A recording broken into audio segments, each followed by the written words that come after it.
কেদারদার ঘরে ঢুকতে যাব, মাঝবয়সী ভদ্রলোক বেরিয়ে গেলেন। একদিন যে লোকটা বেরিয়ে গেল দেখলি, সেই লোকটার পরিবারে একটা আশ্চর্য ঘটনা ঘটেছিল জানিস। ভূত প্রেত তন্ত্র মন্ত্রের মতো সাধারণ ব্যাপার না, আশ্চর্য ব্যাপার। বাগচিবাবুর বড় ছেলেটা তখন বছর 15 মতো হবে। অদ্ভুত কথা বলতো মাঝে মাঝে। হঠাৎ বলতে শুরু করলো একদিন যে, জানো বাবা, সামন্ত ঠাম্মা আর জেম্মা খুব কাঁদছিল।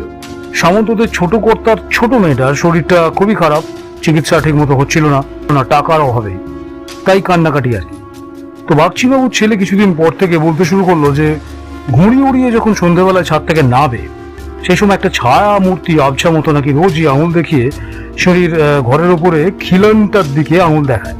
স্বপ্নেও এসে সামন্ত ঠাকুমাকে বলে দিতে বলে। দরজাটার ওপরে একটা আলোর প্রভা নাকি ও দেখতে পায় প্রায়। সামন্তরা ছেলেটাকে